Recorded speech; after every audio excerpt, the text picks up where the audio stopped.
The new Sloop of War ship for this season is a toxic spreading beast.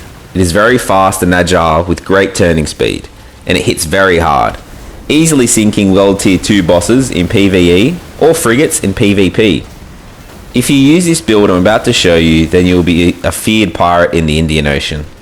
Plus this build has a little secret that I'll show you soon. Let's jump straight into the build. If you're not subscribed, make sure to do so you don't miss any of my future builds and information. We are using the new medium-sized ship with all 7 upgrades, so we get the Plaguebringer and Spite perks active. These perks basically allow you to apply the new poison status effect to enemies quicker, and keeps this status effect active for longer. Plus it causes explosions to any other enemies within 300 meters to the enemy you are shooting at, and it drastically increases damage of your poison weapons.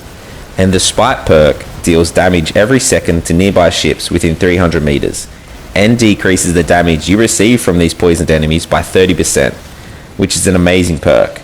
With these 2 perks, you can see this build is great for dealing with grouped enemies like convoys, takeovers, or defenses.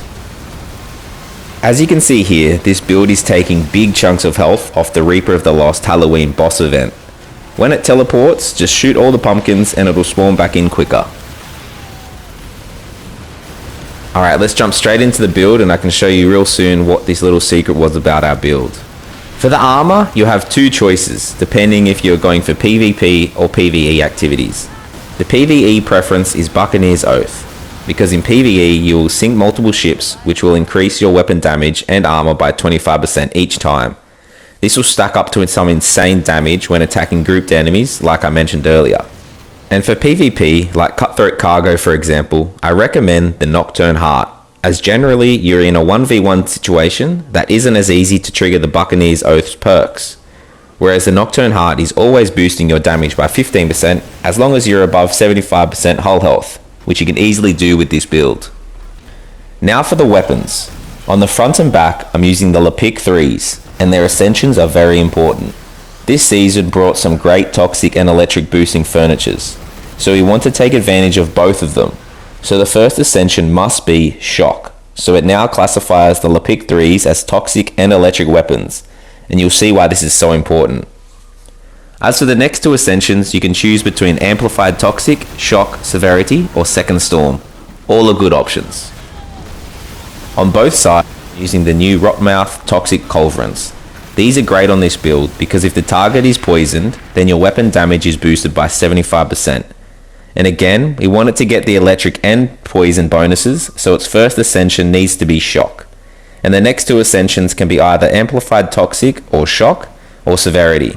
But I prefer Lethal because we will always be aiming at those weak points, plus we have some furniture that will further boost our weak point damage. The auxiliary weapon choice depends on if you're doing PvP or PvE activities as well. For PvE, I recommend the Fleau mortar as it has great damage on bosses and grouped enemies. In the Ascensions, we again want the Shock in the first slot, and this allows all of our weapons to get all of the furniture bonuses. In the next 2 Ascensions, either Amplified Toxic, Electric, or Severity is good. If you're doing more PvP style events, especially Cutthroat Cargo, then I recommend the Spiritcaller. This is great for PvP because it reduces the enemy speed by 50% and their armor by 20%. And in Cutthroat Cargo, this allows me to drop it on the enemy and run with the treasure map, and the enemy is stuck at half their top speed, so about 10 knots, giving me an easy getaway. Or if the enemy stays to fight, then they'll have 20% less armor, allowing me to stack on that toxic culverin damage and shred their health. For Ascensions, we go with Noxious first, as this gives us the poison bonuses, and in the last slot pick Second Storm, and then it also gets the electric bonuses. Now for the final part of the build, furniture selection. In the major spot we want Siphone Furnace. This is great because we do bonus 10% damage to poison targets and they will always be poisoned. And big boost to our weapons projectile speed and range. I picked this over the Stinkpot station because most of its bonuses need you to be very close to the enemy for it to be active, whereas the Siphone Furnace works at all distances. Up next is Plaguebringers Ward. Great for the 7% reduced reload time and 4% increased weapon damage. Then in the third slot we have potente schematics, which has had a tweak making it much more useful now. It now increases damage to weak points by 10% weapon hits ignore 10% of target's toxic resistance, meaning our poison will hurt them much more, and that's the new part of the furniture they added on. In the 4th slot is the new electric piece, Leyden Volt Array. This is great because it reduces weapon reload times by another 6%, increases damage to enemies with Stormstruck effect by 8%, which we will be achieving pretty quickly, and weapons with area of effect radius, which is our Fleau mortar, it increases its electric damage, which is all good.